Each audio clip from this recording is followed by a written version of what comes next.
So, students ఎక్కువగా face చేసేటటువంటి question branch versus college. ఏది యాహ్! ఇంపార్టెంట్? ఓకే. దేన్ని బేస్ చేసుకొని సెలెక్ట్ చేసుకోవాలంటారు? యాక్చువల్లీ మీరడిగారు కాలేజు బెటరా? అదర్‌వైజ్ కోర్స్ ప్రియారిటీ ఇవ్వాలని అడుగుతున్నారు. సో, నేనేమంటున్నానంటే ఫర్ ఎగ్జాంపుల్ చూసుకుంటే ఒక 9000 ర్యాంక్ వచ్చారు ఒక క్యాండిడేట్‌కి. సో, ఆ క్యాండిడేట్‌కి సీఎస్‌సి అంటే కంప్యూటర్ సైన్స్ అనే బ్రాంచే ఇంట్రెస్ట్ ఉంది.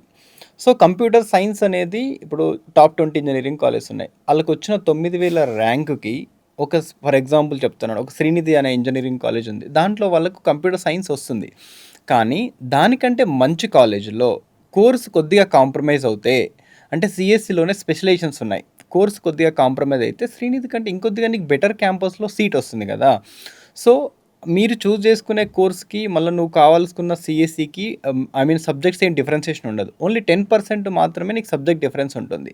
సో, దాంతో ఏమవుతుందంటే నీకు దీనికంటే బెటర్ కాలేజ్‌లో నీకు సీట్ వచ్చినప్పుడు అక్కడ చూజ్ చేసుకుంటే ఆ కాలేజ్ యొక్క ఇంపార్టెన్స్ లెవెల్స్ గానీ, ఆ కాలేజ్‌లో ఉండే క్లబ్స్ గానీ, ప్లేస్‌మెంట్స్ గానీ ఇవన్నీ కొద్దిగా నీకు చేంజ్ అవుతాయి. సో, ఫస్ట్ కోర్స్‌కి ఇంపార్టెన్స్ ఇవ్వండి. అంటే కోర్స్ అంటే ఏదో నీకు కావాల్సిన దానికి కంప్లీట్ డీవియేట్ అవ్వమని చెప్పట్లేదు. సో, అదే సీఎస్‌సి నుండి ఐటీ అనుకోండి. నీకు ఐటీ అనేది ఇంకొద్దిగా మంచి కాలేజ్‌లో సీట్ వస్తుంది. సో, అది. అందుకే ఫస్ట్ కాలేజ్ ఇంపార్టెంటు. దాని తర్వాత course also important. Okay. So, first కౌన్సెలింగ్‌కి ముందు స్టూడెంట్ ఎలా తనని తను ప్రిపేర్ చేసుకోవాలి? డెఫినెట్‌లీ. ఇప్పుడు ఫస్ట్ కౌన్సెలింగ్ అప్పుడు మేజర్‌గా ఏందంటే డాక్యుమెంట్స్ అన్నీ కరెక్ట్‌గా ఉన్నాయా లేదో ఒకటి చూసుకోవాలి. నీకొచ్చిన ర్యాంక్‌కి ఒక ఎస్టిమేషన్ అంటే ఏ కాలేజ్‌లో నీకు సీట్ వస్తుంది. ఒకవేళ ఆ కాలేజ్‌లో నీకు ఫస్ట్ కౌన్సెలింగ్‌లో వస్తుందా? లేదు సెకండ్ కౌన్సెలింగ్‌కి నీకేదైనా ఆపర్చునిటీ దొరుకుతుందా చూడాలి. లేదు అక్కడ కూడా నీకు సెకండ్ కౌన్సెలింగ్‌లో కూడా దొరకట్లేదు అనుకున్నప్పుడు నెక్స్ట్ ఆప్షన్ ఏంటి? నువ్వు ఏదన్నా మేనేజ్మెంట్ కోటాలో అడ్మిషన్ ఏమైనా తీసుకుంటావా? లేదంటే ఏదన్నా యూనివర్సిటీస్‌కి ఏమన్నా వెళ్తారా అని ప్లాన్ చేసుకోవాలి. వాళ్ళకున్న ఫైనాన్షియల్ థింగ్స్‌ని పట్టుకొని డెఫినెట్‌లీ ప్లాన్ చేసుకోవాలి. ఓకే. ఇప్పుడు ఈ first counselling, second and third counselling ఇలా ఉంటుంది కదండీ! దీనికి స్ట్రాటజీ అన్నది ఎలా ఉండాలంటారు? అదే అండి. స్ట్రాటజీ అంటే నేనేమంటున్నానంటే డెఫినెట్‌లీ పేరెంట్స్ అనేవాళ్ళు మిస్టేక్ చేస్తారు ఈ కౌన్సెలింగ్స్‌లో. సో, ఏమవుతుందంటే కౌన్సెలింగ్ 1 సర్టిఫికేట్ వెరిఫికేషన్ అయిపోయిన తర్వాత వెబ్ కౌన్సెలింగ్ ఉంటుంది. ఇప్పుడు మనం వెబ్ కౌన్సెలింగ్‌కొచ్చేసరికి నీకు ఆ ప్యానెల్‌లో కాలేజ్ నేమ్ అనేది ఇన్ డీటెయిల్‌గా కనబడదు. మనం ఓన్లీ కాలేజ్ యొక్క కోడ్ మాత్రమే మనము చూసుకోవాలి. ఇప్పుడు ఫర్ ఎగ్జాంపుల్ ఏందంటే కోడ్స్ అన్నీ కూడా కొద్దిగా తెలవకపోతే మిస్టేక్ చేస్తారు. ఇప్పుడు వాసవి ఇంజినీరింగ్ కాలేజ్ అని, లేదంటే వీఎన్ఆర్ విజ్ఞాన్ జ్యోతి అని, విద్యాజ్యోతి, వీజేఐటీ ఇవన్నీ వీతో స్టార్ట్ అవుతుంది. వాటి యొక్క మీకు ఆ కాలేజ్ కోడ్స్ కూడా వీతోటే స్టార్ట్ అవుతాయి. మీరు ఒక కాలేజ్ అనుకొని ఇంకొక కాలేజ్ కోడ్ మీరు వెబ్ ఆప్షన్స్ పెట్టారనుకోండి, సో డెఫినెట్లీ అది ప్రాబ్లమ్ అవుతుంది. సో, దాని తర్వాత మీరు ఫస్ట్ కౌన్సిలింగ్ ఒకసారి సీట్ వచ్చిన తర్వాత మళ్ళీ మీరు సెకండ్ కౌన్సిలింగ్‌లో మీకు ఆపర్చునిటీ దొరకాలంటే ఫస్ట్ కౌన్సిలింగ్‌లోనే సీట్లన్నీ 100%గా ఫిల్ అవుతాయి. అక్కడ ప్రాబ్లమ్ అవుతుంది. ఓకే. సో, పేరెంట్స్ ఎక్కువగా చేసే మిస్టేక్స్ ఏంటండి కౌన్సెలింగ్ అదే అండి. ప్రాసెస్‌లో? ఒకటి కాలేజ్ కోడ్‌కు మ్యాచ్ అవ్వకుండా చూసుకోకుండా అదొకటి పెట్టుకుంటారు. ఇంకోటి ఏమవుతుందంటే సెకండ్ కౌన్సిలింగ్‌లో ఫస్ట్ వచ్చిన కాలేజ్ కంటే చిన్న కాలేజ్‌ని పెట్టుకుంటారు వెబ్ ఆప్షన్స్. సో, సెకండ్ కౌన్సిలింగ్‌లో సీట్ అలాట్‌మెంట్ అయ్యే టైంకి ఈ ఫస్ట్ అలాట్‌మెంట్‌లో అలాట్‌మెంట్ అనేది ఆటోమేటికల్లీ క్యాన్సిల్ అవుతది.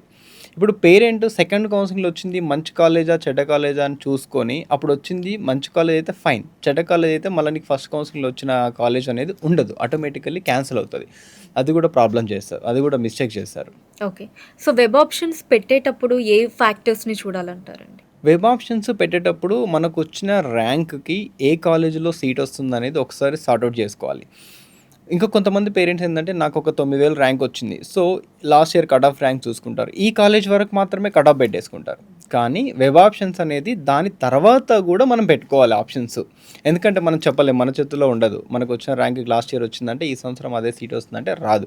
ఇప్పుడు టాప్ కాలేజెస్ ఉంటాయి కదండీ! అవి మిస్ అవ్వకుండా ఈ ఆప్షన్స్‌ని ఎలా ప్లాన్ చేసుకోవచ్చండి? డెఫినెట్‌లీ. అవన్నీ థింగ్స్ అన్నీ మేము మా యొక్క కన్సల్టెన్సీకి, మా ఎడ్యుకేషనల్ సర్వీసెస్ నుండి మీరు కాంటాక్ట్ అయితే డెఫినెట్‌లీ ఆ థింగ్స్ అన్నీ గూడా క్లియర్‌గా మా టీమ్ ఉంటారు. మీకు చెప్తారు. ప్రాపర్‌గా గైడ్ జేస్తారు. సో, తిరుపతి గారు తెలంగాణలో యూనివర్సిటీస్ గురించి చెప్పండి. లైక్ బెస్ట్ యూనివర్సిటీస్‌ని ఎలా సెలెక్ట్ చేసుకోవచ్చు? ఎలా ఐడెంటిఫై చేయొచ్చు? అండి. ఒకప్పుడు చూసుకుంటే అసలు తెలంగాణలో యూనివర్సిటీసే లేవు.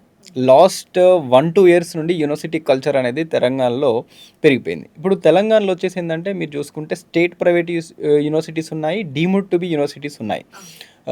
ఇప్పుడు అరౌండ్ తెలంగాణలో చూసుకుంటే ఇప్పుడు 20 యూనివర్సిటీస్ అయ్యాయి. సో, దాంట్లో ఒక మల్లారెడ్డి వాళ్ళయి ఒక 3 యూనివర్సిటీస్ ఉన్నాయి. Different universities. మల్లారెడ్డిలో స్టేట్ ప్రైవేట్స్ ఉన్నాయి. డీమ్డ్ యూనివర్సిటీస్ ఉన్నాయి. సో, దీంట్లో ఏందంటే మళ్ళా ఫైనాన్షియల్ థింగ్స్ కూడా వస్తాయి. కొన్ని ప్రీమియర్ యూనివర్సిటీస్ ఉన్నాయి. మీకు విత్ హాస్టల్‌తో కావాలంటే 30 లాక్స్ బడ్జెట్ వరకు కూడా వెళ్తుంది. పేరెంట్ యొక్క బడ్జెట్‌ని పట్టుకొని ఇవన్నీ కూడా మనం చూసి సెలక్షన్ అనేది చేసుకోవాల్సి ఉంటుంది. అంటే అవన్నీ కూడా మేము డెఫినెట్‌లీ మీకు తెలంగాణలో ఉన్న యూనివర్సిటీస్‌లలో మీకు ఏ యూనివర్సిటీ బెటర్ అనేది కూడా మేము సజెస్ట్ చేస్తాం. మేము గైడ్ చేస్తాం. No issue. No problem. Okay. ఇప్పుడు నార్త్ ఇండియా యూనివర్సిటీస్ ఉంటాయి కదండీ! అక్కడ కూడా నార్త్ యాహ్! ఇండియాలో. సో, వాటి స్పెషాలిటీ ఏంటండి? అండి ఇప్పుడు ఇందాక మనం చెప్పుకున్నట్టు తెలంగాణలో ఏందంటే కొద్దిగా యూనివర్సిటీస్ మీకు విత్ హాస్టల్‌తో కావాలి అనుకుంటే బడ్జెట్ అనేది కొద్దిగా హెవీ కూడా అవుతుంది. ఇంకోటి ఏందంటే మెయిన్ ఇక్కడ పేరెంట్ కన్సర్న్ బడ్జెట్ ఒకటి చూసుకుంటాడు. ఇప్పుడు నార్త్‌లో ఏందంటే కొన్ని న్యాక్ ఏ ప్లేస్ ఉండి మంచి యూనివర్సిటీస్ కూడా మంచి ఇన్‌ఫ్రాస్ట్రక్చర్ ఉన్న యూనివర్సిటీస్ కూడా ఏందంటే మీకు విత్ అకామిడేషన్ ఒక 10-12 లాక్స్‌లో 4 ఇయర్స్ ఇంజినీరింగ్ అనేది కంప్లీట్ అవుతుంది.